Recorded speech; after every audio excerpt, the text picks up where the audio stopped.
for vice president to be of the same form. You will each also be given one question from the general counsel. This question will be the same one given to the other candidate of your position. If time allows, we will give you the option to answer more questions from the list given to you by the board. We have a few questions picked out to ask if time allows, and you choose. At the conclusion of the questions, roughly the 11-minute mark, you will have 1 minute to wrap it up. This part may include anything else you would like the council to know about you, such as answers to questions we didn't ask, or anything you feel is important. You only have a minute between the two of you, so make sure you both have a chance to wrap it up. You have up to 12 minutes, but aren't required to use the full 12 minutes. Time will start with the first question is asked. We all carry questions. So we'll be asking the presidential questions, and then we'll ask the vice president question. And it'll go back and forth. So Blake will start asking questions for the president, and I'll ask the questions for the vice president. So just keep that in mind. Okay. So once the required questions have been asked, we will notify you and ask you if you'd like any more questions to be asked. Depending on time, we will go back to our backup list if you decide to ask more questions. Those would be the same questions asked to other candidates if they were to decide to answer more questions. Remember, you have up to 12 minutes. You aren't required to use the full 12 minutes. However, if you have any other questions? We're good. Okay. Time will start once I'm finished asking the first question. Collin, what makes you want to serve Woodbury High School as student council president? So here at Invie High School, I truly enjoy the just outstanding number of opportunities that we have here for students to be successful, and I want to take on a bigger leadership role here in our council to make sure that everything can run smoothly for all of you, and so that this council can be successful and have the most, and that all of you can have the most number of opportunities for success that you can. You know, I understand that being president isn't an easy role. I know it's going to take a lot of time, commitment, and dedication every week. But I definitely can build that into my schedule, and I have that ability to build that in my schedule. And I'm just really determined to make sure that WHS is a place where people have fun and people want to be involved in their high school. All right, Jack, how would you aid the president to make sure the student council runs smoothly? So I believe for in order for a council to run as smooth as possible, the president and the vice president need to act as like a cohesive force, which calls for a sense of cooperation and working together on projects and making decisions for the benefit of the council. I will stand by President or Collin in this case on necessary decisions that need to be made, but I will also offer my input on subjects that I feel may need to be changed or remodeled. I also believe good communication is a key quality for a smooth running council, and Collin and I are very well connected inside and outside of school, so I can't imagine this being a big problem. I will also do everything in my effort to help Collin prepare meetings, which would include coming up with topics of discussion that need to be brought to the council, or perhaps, if need be, preparation of the PowerPoints. Collin, what events in and out of school have you participated in where you've held a leadership position? So I do gymnastics. I joined that when I was about 5, and so I'm a level 10 right now, which is the top level you can get to before you go to college. And so this year I had the opportunity to be a captain of my level 10 gymnastics team, and you know it requires a lot of time both in and out of the gym, and it's definitely taught me a lot about what it takes to be a leader of a team, and it's just helped me gain strength in being a leader and how to be a leader. Right, Jack, in the event of something happening to the president, would you be willing to step up and take on their position? I would definitely be willing to step up and take on more responsibilities. For I realize if I did not, it would be extremely detrimental not only to the council but to the school as well, since we have a huge impact here at WHS. Whether this occupation be temporary or long term, I would try to make the transition as smooth as possible. I imagine Collin would run a well-organized and well-structured council as president, and I would try to continue that theme if I took on the position.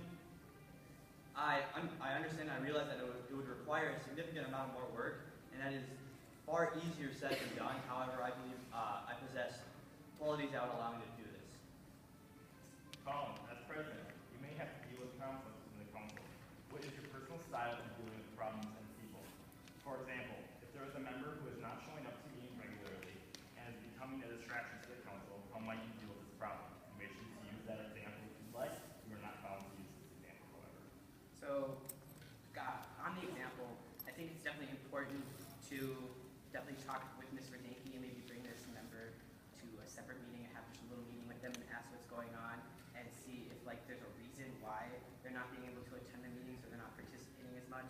And then obviously we want every member on student council to be really involved. That's why they're here. You guys are representing your classmates' opinions and views, and that's super important. And student council is really fun. So I just want, if someone's on student council, I want them to be involved because that's why they're here. The classmates chose them because they thought they could represent their perspectives. In general, I definitely want to just face problems head on, and I don't really want to avoid them ever.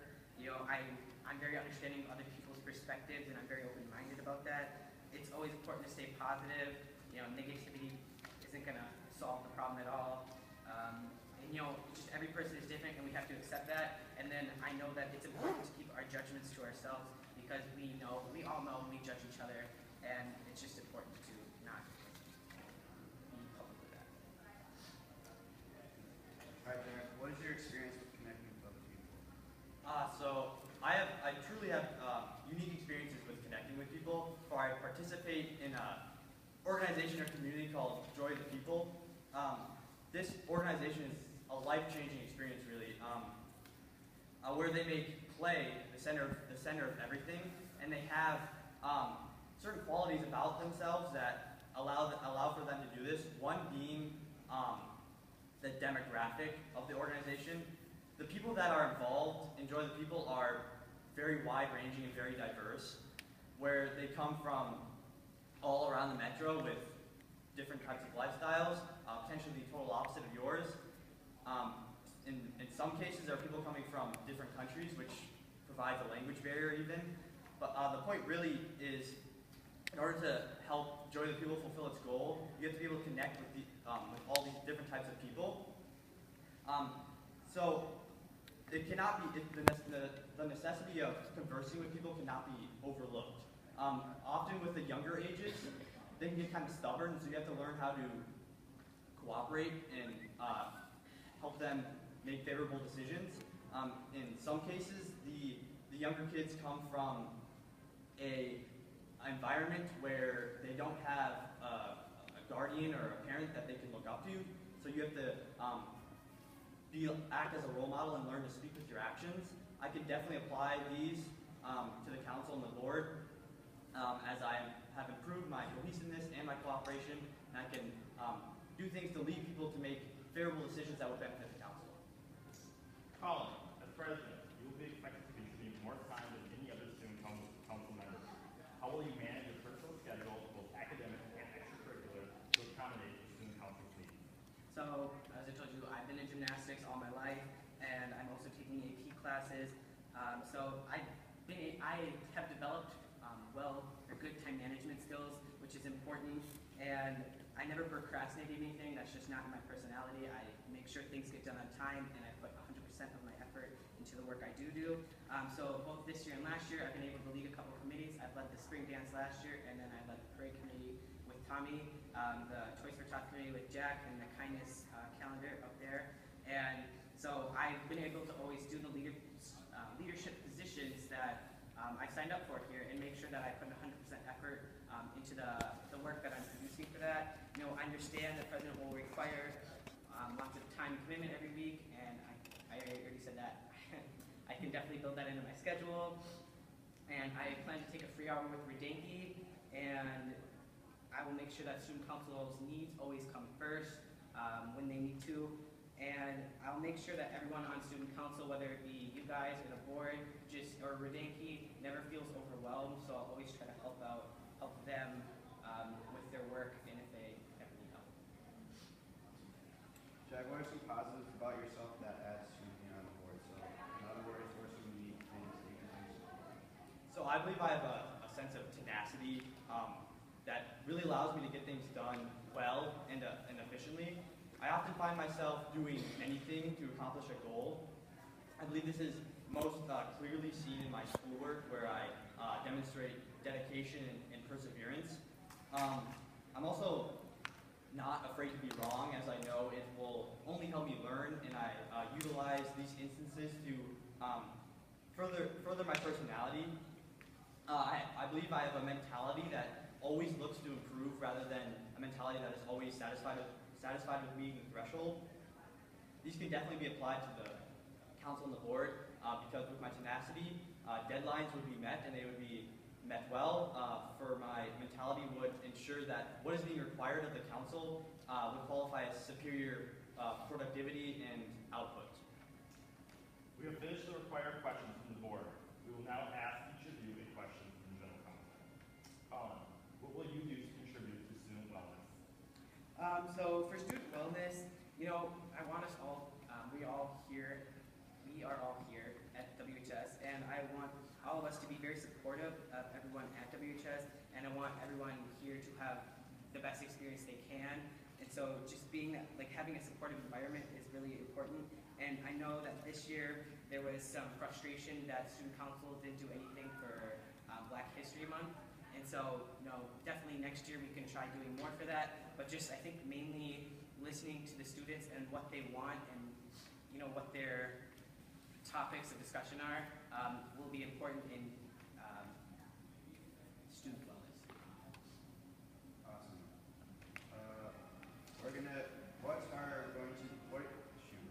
What are you gonna do to get the whole student council to bond together and not be so groups? So, with larger groups of people, it's going to be inherently difficult to create stronger bonds, or stronger relationships, especially one-on-one. However, Collin and I feel that perhaps we could, to increase relationships, we could possibly reorient the summer meeting to something along the lines that is more focused on bonding the students and the council members and making stronger relationships.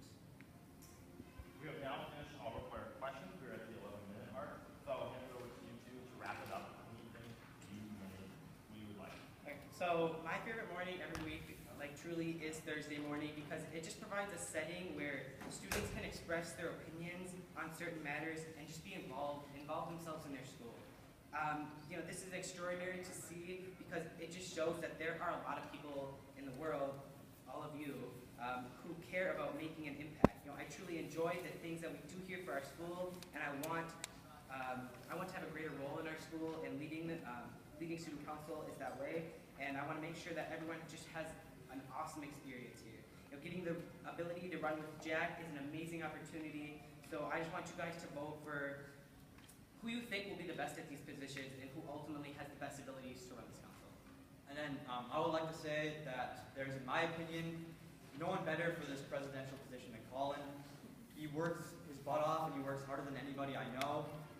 His will and desire to succeed and improve himself and everybody around him is uncanny, really. I would be extremely honored to work under him as vice president, and you guys have